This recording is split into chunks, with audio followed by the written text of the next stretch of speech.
Welcome to the SVG-TV news for Tuesday, January 26th. I'm Khalil Kato with the details.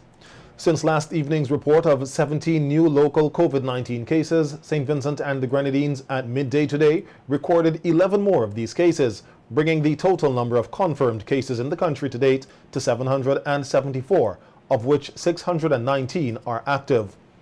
At a virtual news conference hosted by the Ministry of Health, Wellness and the Environment, epidemiologist Tamara Bob gave a COVID-19 situation report on the cases in the country and the distribution of the 633 cases with no travel history. Bob said the figures show more females than males contracted the virus in SVG from the age group 25 to 45. Females, and that is 47%, have been infected with COVID-19 compared to males, with just 35% of cases being males. We still have 18% for which we cannot identify the gender, and so we will update that as time goes by. Now we're going to take a look at the age group. Most persons who become infected are between the ages of 25 to 44 years old. That's about 37.5% of all cases with no travel history are in the 25 to 44 year age group. The epidemiologist said what was notable is that there are recorded cases in all age groups, with 12.9% of cases from the 15 to 24 age group. Also noting that cases have been recorded in all health districts across the country, Bob said that 3 districts contracted the most of the local cases. Now, the majority of cases, that is over 50% of the cases, reside in the following districts: Kalyaquah, Pembroke, and the Georgetown Health District. The Kalyaquah Health District currently has the majority of cases, and the Kalyaquah Health District ranges from around Annisvale all the way to Stubbs area. They have 20.1% of cases. Next, we have the Pembroke Health District with 19% of cases, and that health district ranges from Camden Park to Barrowley. And then we have the Georgetown Health District with 16% of cases, and that district goes from Georgetown up to Fancy. Minister of Health, Wellness and the Environment, Sinclair Prince, said that there are 19 patients at the Argyle Isolation Facility and they are in stable condition. 19 patients who require hospitalization are admitted to the Argyle Isolation Facility, that facility which we built earlier on. As of last evening, we have 16 persons admitted. Patients who require more high-demand care are currently housed at the Milton Cato Memorial Hospital, and all 7 persons are in stable condition, currently under the supervision of Dr. Woods and his team. Also at the news conference, Minister Prince announced that the government has leased a building for at least 6 months that will be able to house COVID-19 patients who are unable to isolate in their homes. To this end, the government has leased a self-contained 25-room facility for 6 months in the first instance. I've been advised by the Permanent Secretary that we may get 1 or 2 other facilities that we can add to this should the need arise. Of course, the state will provide the requisite security at the facility, but you are required to bring your own food and linen. Of course, this will go a long way again in helping us to relieve the pressure we have on the AIF, that's the Argyle facility. People who are not sick, not showing symptoms, but are positive, and even people who are sick, I suspect that the CMO and others will decide as time goes by. Meanwhile, the Minister Prince used the opportunity to commend citizens who continue to comply with COVID-19 protocols, especially during the long holiday weekend. He, however, voiced his displeasure at those who are refusing to adhere to the protocols. We continue to strongly urge persons to wash hands and sanitize constantly. We also urge the appropriate physical distancing. Observe the protocol with respect to indoor and outdoor gatherings. While some people are making an effort, too many of us are not taking the protocols seriously. I'm appealing to all concerned, people with shops, bars, leaders of churches, operators of public transportation, funeral directors, and the like. Please insist that your customers, your congregations, wear your masks and observe their social distancing guidelines. The health minister noted that non-adherence to protocols puts more people at risk and puts a strain on the healthcare system. For us to fight this pandemic, everyone has to be on board. This is not just a government fight. It never was, never will be. Everyone has a stake in this, in his health and well-being, and therefore everyone has to be advocates of the protocols. Those in quarantine must remain in quarantine for the prescribed duration. Breaking quarantine is irresponsible and dangerous. You endanger the health of your friends, your loved ones, and you put further pressure on the system. We will continue to work with law enforcement and community leaders as we seek new ways in fighting this scourge. And with the demand for inpatient care for COVID-19, a section of the Milton Cato Memorial Hospital has been transformed to accommodate these patients. This was noted by Administrator of the hospital, Grace Walters, at today's news conference. Medical ward was cleared and is now exclusively utilized for treatment of and care of patients diagnosed with COVID-19 infection. To date, we've had a total of 35 admissions. However, today, as we currently counted, our number is at 7. Persons have either been discharged to continue their isolation at their homes or were subsequently transferred to the Argyle facility. Walters, however, noted that admissions to the MCMH remain unchanged.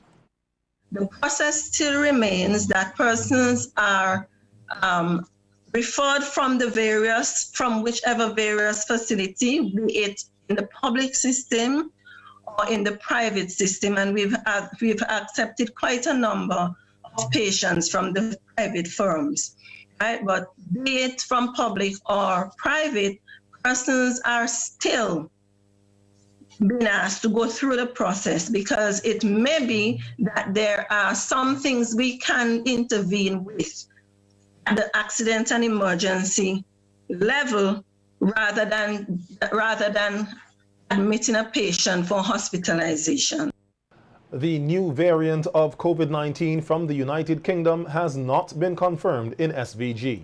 So says Chief Medical Officer Dr. Simone Keyser-Beach at today's news conference. Dr. Keyser-Beach said that they will continue to send samples for testing to the Caribbean Public Health Agency, CARPHA, as it is highly likely that the new variant is already in the country. We send samples to CARPHA, that's the Caribbean Public Health Agency lab, a few weeks ago, but those samples were reported as not having the variant. We will continue to send samples, but as you might be aware, St. Lucia has recorded 5 cases of the UK variant. Trinidad has recorded variants there, and also Jamaica. So it is because we have similar source markets, as in persons coming from similar areas, we are concerned, and we think it is highly likely, especially because of the disease pattern we are seeing, that we might have the UK virus here. Regarding the backlog in processing of PCR samples for COVID-19, the CMO said that they continue to face challenges but have managed to reduce the numbers. Time, you can all say, it's affecting our clients, persons who are in quarantine, persons who have been tested, waiting samples, persons going out on exit screening, persons who are even admitted. And that's because of the large volume. We went from, as you know, 110 cases in early December to now we are over 700 cases. And remember, for each case, you might have between 5 and 10 persons who are contacts who have to be tested. So it's a major increase in the volume. And the lab, we have increased staff. As Minister said, we have increased machines. We have also been partnering with one private lab, and we are quite grateful for that. Prime Minister Dr. Ralph Gonsalves on radio on Sunday thanked all those who adhered to the regulations, advisories and protocols during the long public health holiday weekend. PM Gonsalves said while the majority of persons complied, there were some hiccups. On Friday, which was quite good. Sunday was also, I understand, very good too. Saturday was mixed. Saturday was not a holiday. But a number of places closed. Koreans, for instance, closed. Some of the stores closed. I know the supermarkets stayed open. The issue with the supermarkets, that's an interesting one. The Prime Minister spoke of a funeral in Barley attended by hundreds of persons despite the COVID-19 protocols on mass gatherings. The protocols restrict indoor gatherings to 10 persons and outdoor gatherings to 20, also banning amplified music in public and private places to which the public has access. According to the Prime Minister, it appeared that there was a failure of local leadership of the police in Barley in dealing with the large funeral. On Barley, I spoke to the commissioner. I mean, I know the Anglican church in Barley is not a big church. And I think, without knowing all the facts, it would appear as though on the ground there was a failure of local leadership. I may be wrong on this, and if I am wrong, I apologize. But it seems to me that I asked the commissioner, he said that the corporal had spoken with the priest, and I'm speaking here second hand, and there could be, I'm just, as old people say, I'm selling it just like I got it without a profit. The PM, that should be Dr. Gonsalves, also spoke about hairdressers, barbers, makeup artists, and nail technicians whose businesses were open over the public health holiday weekend. There are some hairdressers and the like, people who deal with nails and so forth, stayed open. I don't know, some closed, but I don't know how many of them. What was the patronage? I don't think a lot of people would have gone to these places. But I was speaking to Simone, Giza Beach. That's an area where we have to, barbers, hair salons and the like. We have to be careful because I read a story online with a Barbadian lady who does makeup. You know, she freelances. And she got COVID, even though she was masked up. And she got it from one of her clients because she's claiming she thought she got it through her eyes now. And Prime Minister Gonsalves continues to appeal to minibus drivers and conductors to adhere to the COVID-19 protocols. As part of the protocols, the Ministry of Health, Wellness and the Environment advised that an 18-seater bus should only carry 12 passengers, a 22-seater 16, and a 28-seater 22. They also advised all passengers to wear masks and to sanitize before entering these buses. To follow the protocol, please, you know, those who are going in, wear your mask. Those who are driving and the conductors, keep your mask on. Don't let not more than 12 passengers.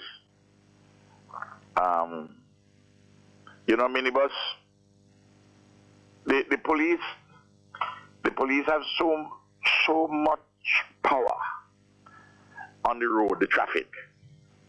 Let me give. PM Gonzalez said if omnibus operators continue to flout the protocols, there are different measures that the traffic police can use against them, including taking their buses off the road. And why you have 18 passengers? If you say to the policeman, well, if Ralph wants us to have 12 passengers, you should make the law like that. But if the law say I could carry 18, I'm carrying 18. Well, you know, the police has several things they can do. They can say, listen, all of you come out. Everybody come out. Let me see how clean this vehicle is.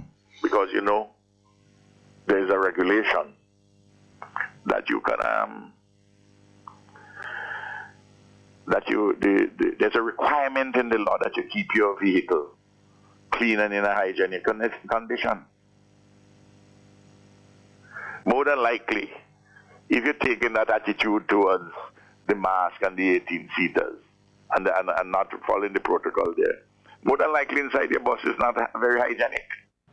The Royal St. Vincent and the Grenadines Police Force has congratulated the general public for their cooperation in adhering to the COVID-19 protocols and advisories over the public health holiday weekend.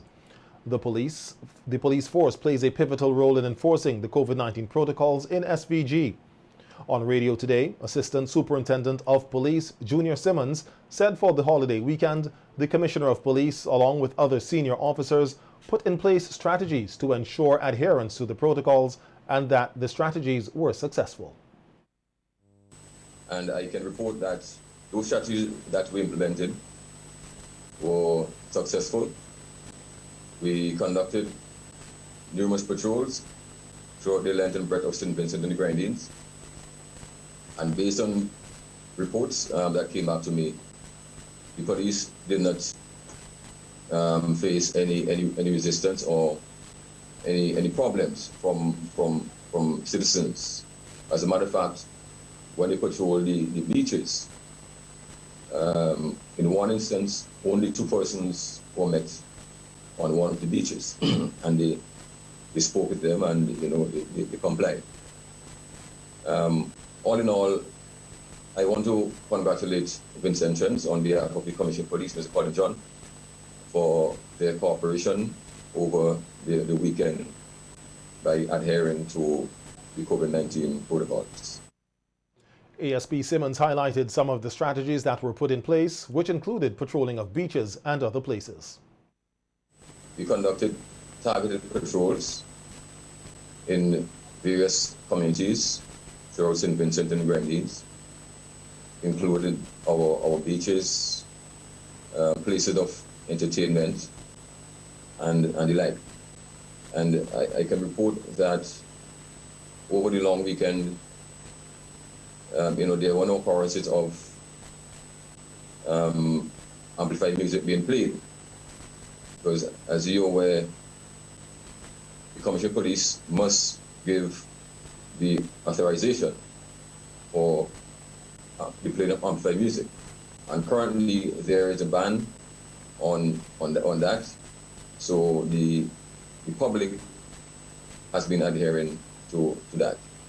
We also, as we made our patrols, we spoke to residents and citizens, and we encouraged them to be responsible and to ensure that they were adhering. Speaking on the large funeral gathering in Barrowley, ASP Simmons said it is important for everyone to play their role to help reduce the spread of this virus, and if persons are found in breach, the police should be contacted. Now, according to the protocols for mass gatherings, indoor gatherings should not have more than 10 persons. So if you have a church service or a wedding or some other activity indoor, there should be no more than 10 persons. With regards to outdoor, outside, there should be no more than 20 persons.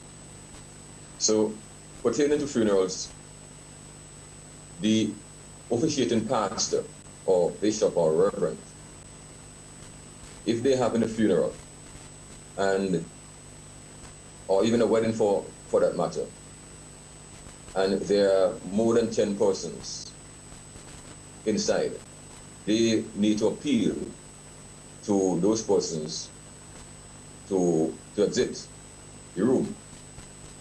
If the persons aren't complying, then they need to contact the nearest police station, and the police would intercede. Taking note of the spike in COVID-19 cases in SVG, the Grenada Coast Guard Service is said to have put in place extra measures to ensure that residents of Carriacou and Petit Martinique are not exposed to the virus by traveling Vincentians. We hear more in this GBN television news report. The rapid increase of COVID-19 cases in St. Vincent and the Grenadines has been a cause of concern for the locals in Carriacou and Petit Martinique because of their close proximity to the neighboring islands. However, in light of the recent outbreak, Grenada's Coast Guard has increased efforts to ensure the safety of the entire population of the tri-island state.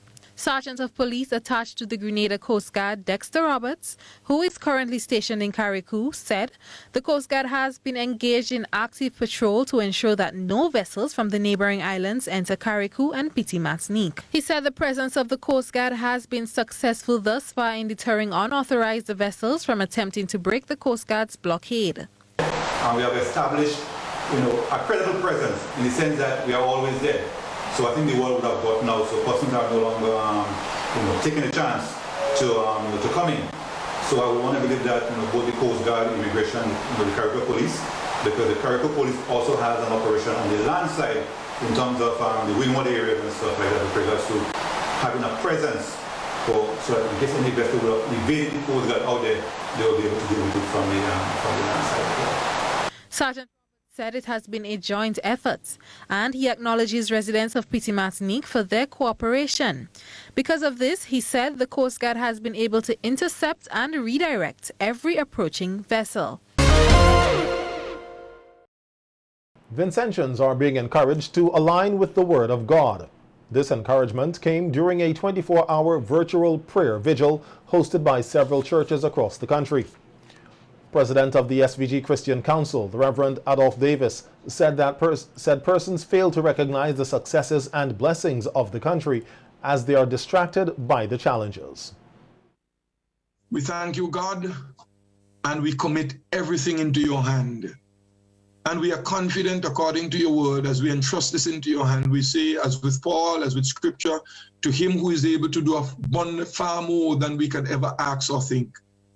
We recognize, oh God, even as we have prayed, that we are praying confident in him who is the God of the impossible. We are aware of the volcanic performance that's happening. We are aware of the virus. And we as a church have been acting in accordance, following the instructions of the ministry. We've closed the doors. We've been having virtual meetings. We have reduced our numbers because we know the importance of following instructions. We are obedient people. But unfortunately, there are a large part of our society that is very disobedient.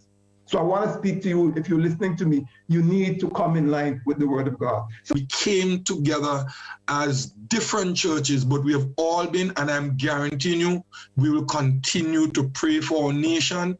And one person said once, and I think Captain Gashlin said that, say things bad and we praying. I've always remembered somebody saying, imagine if we wasn't praying, how bad it would have been.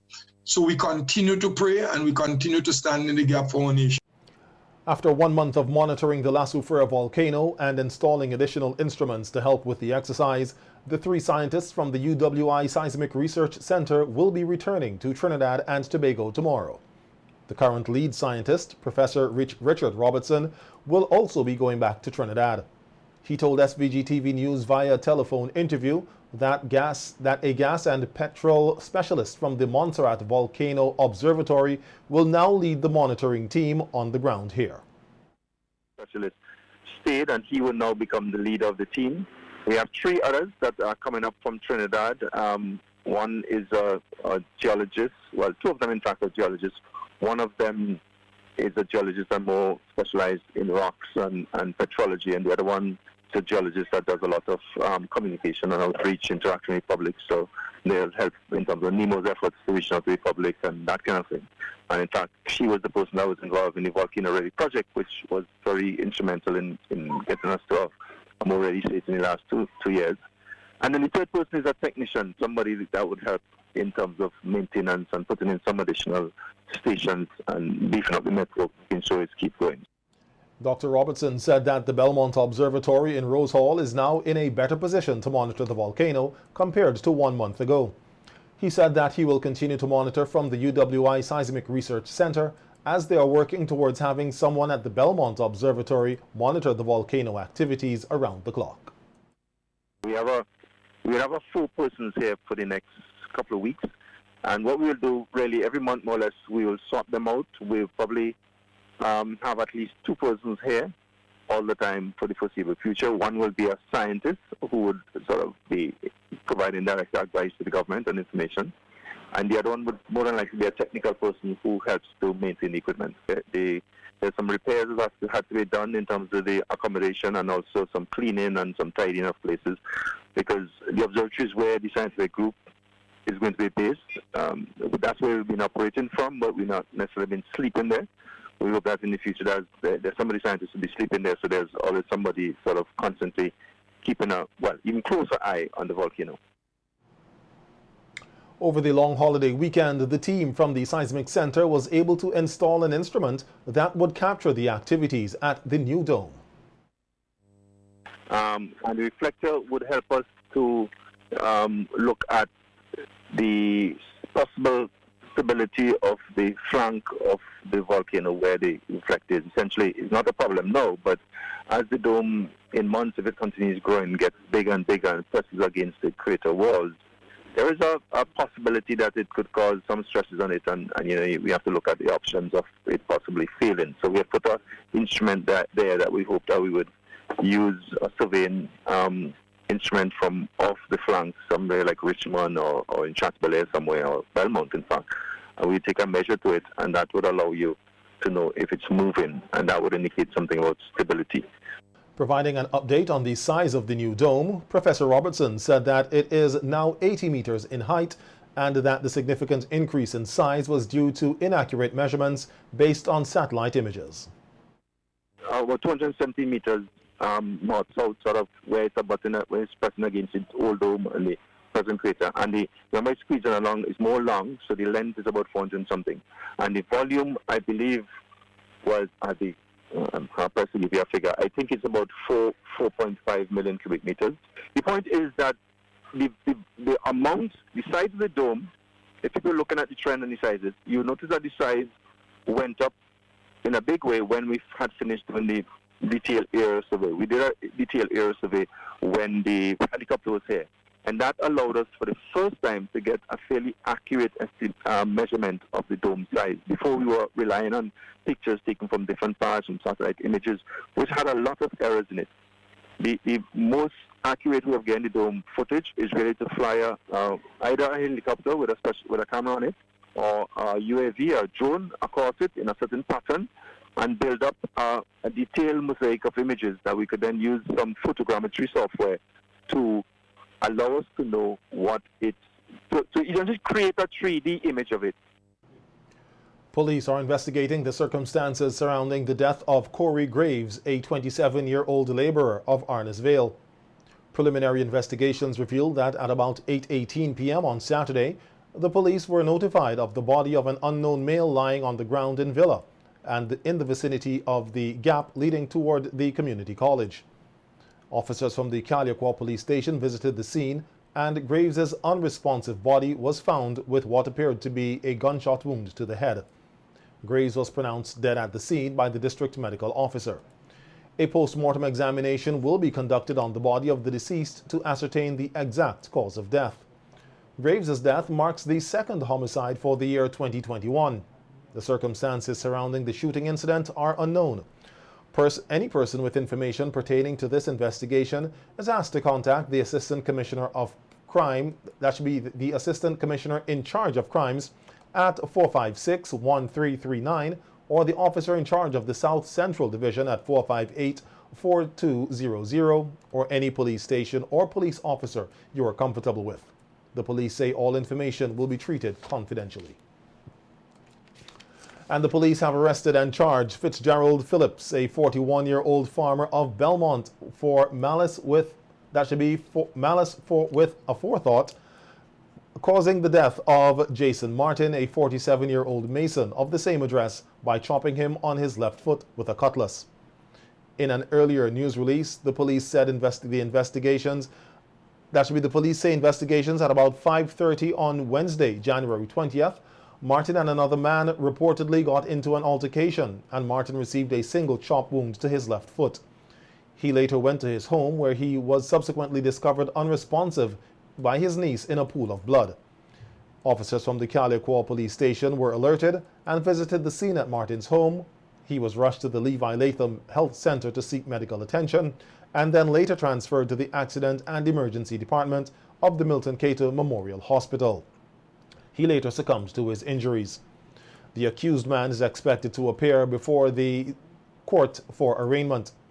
In more police news, a 40-year-old janitor Oscar Samuel of New Montrose was arrested and charged for, without lawful authority, attempting to introduce a black plastic bag containing a quantity of marijuana, Pall Mall cigarettes, cigarette lighters, tobacco leaves, and plastic bottles containing Sunset rum, which are prohibited articles, into Her Majesty's prison. The incident occurred at Paul's Avenue in Kingstown on Friday, January 23rd. The accused will also appear before the court to answer to the charge.